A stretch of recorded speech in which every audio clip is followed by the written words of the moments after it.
shared across the community, organized for quick browsing.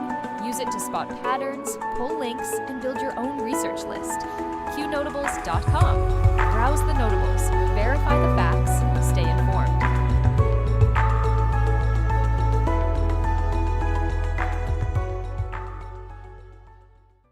All reports can be found on Q Research or Qnotables.com. Notables do not equal endorsements. We are researchers who deal in open source information, reasoned argument, and dank memes. We do battle in the sphere of ideas and ideas only. We neither need nor condone the use of force in our work here. From the Q Research Board's April 30th, 2026, good morning. We begin with the federal pressure campaign against Iran, where the Trump administration is combining military pressure, sanctions, diplomacy, and public warnings into one coordinated front. President Trump says Iran can't get their act together and warned Tehran to get serious about signing a non-nuclear deal. His message is direct. Iran needs to get smart soon, or the pressure will keep building. CENTCOM Commander Admiral Brad Cooper says the U.S. blockade effort against Iran has been successful. President Trump backed that up publicly, calling the blockade genius and saying it has been 100% foolproof. The administration is presenting the operation as proof that U.S. naval power can choke off hostile movement, protect shipping lanes, and put direct pressure on Tehran. President Trump praised the U.S. Navy for the blockade, saying nobody is going to play games with American military power. The message is aimed at Iran, but also at the wider world. The White House is making clear that the United States intends to control the pressure points around Iran, especially where energy, shipping, and military movement intersect. The Treasury Department has launched another round of economic fury sanctions targeting Iran's shadow banking network. Officials say 35 individuals and entities helped move billions of dollars tied to sanctions, evasion, oil sales, weapons procurement, and support for Iranian proxy operations. The goal is to cut off the financial channels Iran uses to move money outside the regular banking system. Treasury Secretary Scott Bessent says the administration is also targeting assets connected to Iran's Revolutionary Guard Corps. That includes retirement funds, foreign holdings, and villas tied to Iranian power networks overseas. The message is that Iran's ruling structure will not just face pressure inside the Middle East. Its money, property, and safe havens abroad are now part of the target set. Secretary of State Marco Rubio met with British Foreign Secretary Yvette Cooper to discuss the Strait of Hormuz and the need to restore freedom of navigation. Washington and London are focused on keeping energy routes open, protecting commercial shipping, and stopping Iran from using maritime pressure as leverage. The Strait of Hormuz remains one of the most important shipping lanes in the world. Pakistan has opened 6 land routes to help move goods to Iran. That move matters because Iran is under heavy pressure from sanctions, banking restrictions, and maritime disruption. As the Strait of Hormuz crisis continues, land routes through Pakistan could become more important for Tehran's effort to keep trade moving and soften the economic impact. Promethean's Economic Fury report argues that President Trump's warning was aimed mainly at Britain because of London's role in global finance, insurance, and commodity pricing. The report frames the Iran pressure campaign as more than a regional security move. It presents the campaign as a direct challenge to the financial systems that profit from war risk, shipping pressure, and energy instability. Domestic politics. Back at home, Congress is facing backlash after a bill surfaced that would extend certain veteran-related benefits to Americans who served with the Israel Defense Forces. The proposal is drawing attention because U.S. military benefits are normally tied to American service, not foreign military service. Critics see the bill as a dangerous expansion of taxpayer-backed benefits beyond the U.S. armed forces. President Trump says the United States is reviewing a possible reduction of American troops in Germany. Germany remains one of the largest U.S. military hubs in Europe, so any reduction would carry major consequences for NATO planning, logistics, and American forward deployment. The review also fits Trump's broader pressure campaign on NATO allies to carry more of their own defense burden. Federal Reserve Chair Jerome Powell says he will remain on the Fed's Board of Governors after his term as chair ends. President Trump and Treasury Secretary Scott Bessent are pushing back. This fight is now about more than interest rates. It is about who controls the direction of the central bank and whether Powell can continue influencing policy after his chairmanship ends. The Federal Reserve held interest rates steady, but the decision came with the highest level of dissent since 1992. That level of division inside the Fed signals deep disagreement over inflation, growth, energy pressure, and the broader economic fallout from global conflict. The central bank is holding the line for now, but the split shows serious pressure building inside the system. The White House is pointing to a strong economic signal, saying orders for business equipment posted their highest mark since 2020. Business equipment orders are often watched as a sign of company investment and future production. The administration is using the number to argue that private sector confidence is improving despite pressure from rates, energy prices, and global instability. A new lithium assessment says the Appalachian Mountains could hold a major domestic supply of lithium, a key mineral used in batteries, electronics, and electric vehicles. The reported deposit could strengthen U.S. mineral security and reduce dependence on foreign suppliers. The discovery also puts fresh attention on mining, energy independence, and how America secures critical resources for the future economy. A Farm Bill amendment is drawing attention because it would remove certain liability protections for pesticide companies. Supporters call it a Maha victory and argue Americans deserve accountability when chemicals harm families, farms, or food systems. The fight now moves into Congress, where agriculture policy, public health, and corporate liability are colliding in one major farm policy battle. Senator John Thune is drawing criticism after saying he will not support a CBDC ban in any legislation. A central bank digital currency remains a major concern for Americans worried about financial surveillance and government control over money. The fight now is whether Congress will block a digital dollar before federal agencies build the structure for one. Los Angeles City Controller Kenneth Mejia is calling for more auditors and more fraud, waste, and abuse investigators. Mejia's message is simple. If taxpayers want waste exposed, the office needs enough investigators to follow the money, document the abuse, and bring findings into the open. It is a direct call for stronger local financial oversight. KPMG is winding down its U.S. government audit business after losing a major Army audit contract.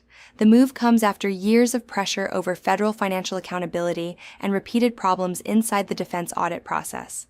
The Army's shift to another auditor marks a serious blow to one of the Big Four accounting firms and signals that Washington's audit fight is moving from talk to consequences. President Trump welcomed NASA Artemis astronauts to the White House as the administration highlighted America's return to the Moon program. Artemis remains central to U.S. space ambitions, with NASA working toward a long-term lunar presence and future deep space missions. The White House appearance put the astronauts and the National Space Program back in the spotlight. Orange County, California has installed a new Charlie Kirk Way street sign. The dedication recognizes Kirk's political activism and his influence among young conservatives. Supporters see the sign as a public tribute to free speech, civic engagement, and grassroots organizing, while the location now becomes a visible marker in California's political landscape. Nova Scotia Education Minister Brendan Maguire is under fire after remarks about parental rights and children drew sharp public backlash. Maguire argued that parents do not have rights over a child, framing the issue around children's safety and autonomy. Critics say the comments expose a deeper government mindset that weakens the role of parents in education and family decision-making. Russia has escalated its domestic crackdown on LGBT advocacy by designating a major advocacy network as extremist. The move expands Moscow's campaign against organizations it says promote non-traditional sexual relations. Russian authorities are treating the issue as part of a broader cultural and legal fight, while enforcement pressure on activists and advocacy groups continues to grow. A Vermont settlement will require the state to pay $566,000 to a Christian school punished after its girls' basketball team refused to play against a male athlete. The case centered on religious liberty, school athletics, and whether the state could penalize the school for its position. The payment marks a legal victory for the school. At shop.isawaya.com, everything you buy supports akun.top, the place where people talk freely no matter what. Check out our Akun Honey Pot, a jar of yummy honey that's as strong as your voice. Put it on toaster and tea. It's not just honey, it's freedom in every bite. Then there's Akun Butter, a smooth handmade skin cream that makes you feel good while you fight for what's right. Awesome wood and pieces for display only. Hang them up or set them out. They're for showing off Akun's tough spirit. Want to help even more? Get a proto membership. So go to shop.isawaya.com now and grab some goodies. Help Akun.top keep free speech alive, and let's keep the ideas flowing loud and free. All reports can be found on Q Research or Qnotables.com. Notables do not equal endorsements. We are researchers who deal in open source information, reasoned argument, and dank memes. We do battle in the sphere of ideas and ideas only.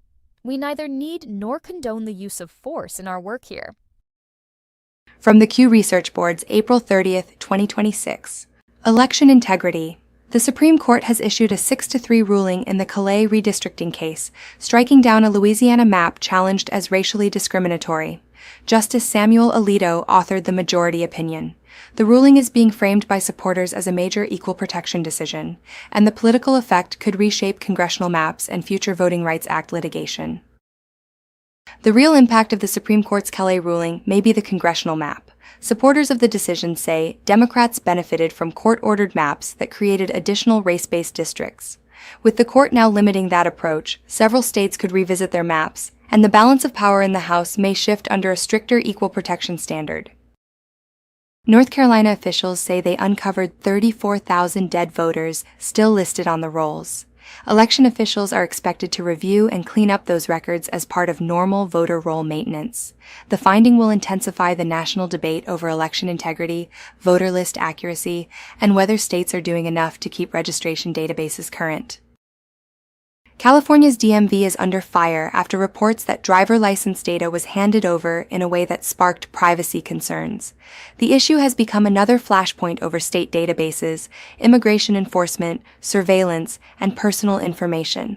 Critics argue that government agencies collect massive amounts of data, but citizens often have little control over where that data goes. International conflict. President Putin and President Trump reportedly held a constructive phone call. The discussion comes as the war in Ukraine continues and diplomatic pressure grows for some kind of settlement. Any direct communication between Washington and Moscow matters because it could shape ceasefire talks, prisoner issues, battlefield escalation, and the wider security balance between Russia, Europe, and the United States. Russian oil facilities in Perm and Orsk were struck by Ukrainian drones in another long-range attack on Russia's energy infrastructure. The strikes followed earlier attacks near Tuapse and targeted facilities tied to refining and pipeline operations. Ukraine is continuing to pressure Russia far behind the front lines by going after energy sites that support Moscow's war economy. Recordings tied to Zelensky's inner circle are drawing renewed attention after claims surfaced involving corruption schemes, Russian language conversations, large sums of money, and luxury properties. The allegations add pressure to Ukraine's leadership at a time when foreign aid, battlefield losses, and peace talks are already under scrutiny. The core issue is whether Western money has been protected or abused. British reporting says a Ukrainian male model was paid to set fire to property connected to Prime Minister Keir Starmer. The case combines political targeting, arson allegations, and foreign national involvement. Authorities are treating it as a serious criminal matter, and the investigation is focused on who paid for the attack and what the motive was. Nigel Farage says his home was targeted in a firebombing attack. The Brexit leader's claim has intensified concern over political violence in Britain and the security of high-profile public figures. The incident comes during a tense political period, with immigration, sovereignty, and free speech fights continuing to dominate the British political debate. British authorities have raided a UK-based Islamic sect amid allegations involving sex crimes, forced marriage, and slavery. The case is being treated as a major criminal investigation. Police activity around the group has raised serious questions about exploitation, religious control, and whether authorities missed warning signs before the allegations reached this level. Every voice matters. The power of free speech is more important than ever. Imagine a place where you can share your thoughts freely, explore new ideas, and engage in meaningful conversations anonymously. With online anonymity, you can express yourself without fear of judgment. It's about freedom, creativity, and connection. Join the conversation that matters. Embrace your voice. Celebrate your freedom. Visit 8kun.top today. That's 8kun.top. All reports can be found on Q Research or Qnotables.com. Notables do not equal endorsements. We are researchers who deal in open source information, reasoned argument, and dank memes. We do battle in the sphere of ideas and ideas only. We neither need nor condone the use of force in our work here. From the Q Research Boards, April 30th, 2026, Crime and Justice. Romanian citizen Thomasz Szabo has been sentenced in Washington, D.C. for a swatting campaign that targeted members of Congress, churches, federal law enforcement officials, and a former president. Prosecutors say Szabo and his network used fake emergency calls and bomb threats to send armed police responses to victims' homes. The case shows how online threats can become real-world danger for public officials and private citizens. President Trump addressed the 86 controversy directly, saying the term is understood in mob language as a reference to killing someone. His comments come as James Comey faces legal scrutiny over the 8647 post. The dispute now centers on whether the message was political expression, coded language, or a threat aimed at the sitting president. James Comey was allowed to self-surrender at a courthouse in Alexandria, Virginia, and leave without conditions while facing legal proceedings. The handling of the case is drawing attention because Comey is a former FBI director and remains a central figure in years of political and law enforcement controversy. The next question is how aggressively prosecutors move from here. A federal arraignment hearing has been set for the Southern Poverty Law Center in Montgomery, Alabama, on May 7th. The SPLC has long operated as a major legal and political advocacy organization. The hearing will place the organization directly before a federal court, where the next stage of the Justice Department's case will begin. The Justice Department's Fraud Division is now active on X and is telling the public to watch for a major announcement. The move signals a more public-facing fraud enforcement push, with federal prosecutors placing healthcare fraud, COVID fraud, public corruption, and taxpayer theft in the spotlight. The message is clear: fraud cases are moving from quiet paperwork to public accountability. The Justice Department and ATF have announced a major package of regulatory changes aimed at reducing burdens on lawful gun owners, firearm businesses, and law enforcement. The proposal includes dozens of rule actions following a review of existing regulations. The administration is presenting the move as a Second Amendment reset, with federal agencies shifting away from restrictive rulemaking and toward violent crime enforcement. The House has reauthorized the warrantless FISA surveillance program through 2029. Supporters argue the program is necessary for national security and foreign intelligence collection. Critics warn that warrantless surveillance powers have been abused before and need stronger limits. The vote keeps one of Washington's most controversial intelligence tools alive for several more years. 16 individuals have been indicted in Alabama in a drug trafficking case tied to a Homeland Security Task Force investigation. Federal prosecutors say the organization was connected to narcotics distribution and related criminal activity. The case is part of a broader federal push against drug networks operating across state lines, using task force structures to hit larger organizations instead of low-level street activity. The governor of Sinaloa and 9 other current and former Mexican officials have been charged with drug trafficking and weapons offenses. Federal prosecutors say the case involves high-level public corruption tied to cartel activity and the movement of drugs and weapons. The indictment puts direct pressure on Mexican political networks accused of helping criminal organizations operate. A Somali defendant convicted in a fraud case involving more than $5 million received a 6-month sentence. The light sentence is drawing criticism from those who argue large-scale fraud against taxpayers deserves serious prison time. The case adds to public frustration over unequal accountability, especially when fraud schemes drain public funds. A former senior vice president of finance for the Atlanta Hawks has been sentenced to federal prison for embezzlement. Prosecutors say the case involved financial theft from inside a major professional sports organization.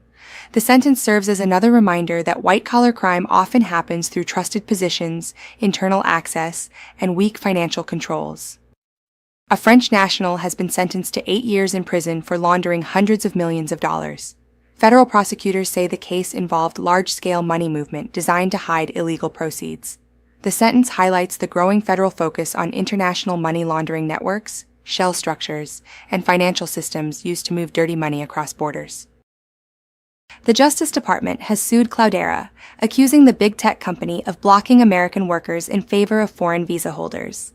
The case fits into a broader federal push against hiring practices that disadvantage U.S. citizens and lawful workers. Prosecutors say companies cannot use immigration programs to sideline qualified American labor. Tech, intelligence, and transparency. Google has struck a deal to provide the Pentagon with artificial intelligence models for classified use. The agreement places one of America's most powerful tech companies deeper inside national security operations. The move also shows how quickly artificial intelligence is becoming part of military planning, intelligence analysis, and classified government work. Representative Anna Paulina Luna says a May 13th hearing will focus on MK-Ultra through the House Oversight Task Force. The hearing is expected to revisit the federal government's past mind control experiments and related records. The subject remains one of the clearest examples of confirmed government abuse, secrecy, and experimentation on unwitting people. President Trump says UFO files could be released in the near future. The comment adds pressure to an issue that has already drawn congressional hearings, military whistleblower claims, and public demands for transparency. Americans are asking what the government knows, what it has documented, and why so much remains hidden. Closing segment. President Trump reposted the message, "The storm is coming. Nothing can stop what is coming." The post immediately drew attention because the phrase has become a rallying line among Trump's most committed supporters. Politically, the message signals confidence, escalation, and a belief that major accountability actions are still ahead. A statement praising President Trump as one of the most tireless and bold fighters in world history is circulating among supporters. The message reflects how Trump's base is framing this moment. Iran pressure abroad, Supreme Court wins at home, law enforcement changes, and a larger fight against entrenched institutional corruption. That is the shape of the morning. Iran under military and financial pressure, Washington fighting over maps, money, surveillance, and accountability, Europe facing political violence and corruption questions, and the technology sector moving deeper into the national security machine. The through line is power. Who has it, who abused it, who protects it, and who is finally being... Don'tDeleteMeBro.com. Don'tDeleteMeBro.com. Don'tDeleteMeBro.com. Don'tDeleteMeBro.com. Don'tDeleteMeBro.com. Don'tDeleteMeBro.com. Don'tDeleteMeBro.com. Share the site with others. Don'tDeleteMeBro.com. Don'tDeleteMeBro.com. Don'tDeleteMeBro.com. Share the site with others. Don'tDeleteMeBro.com.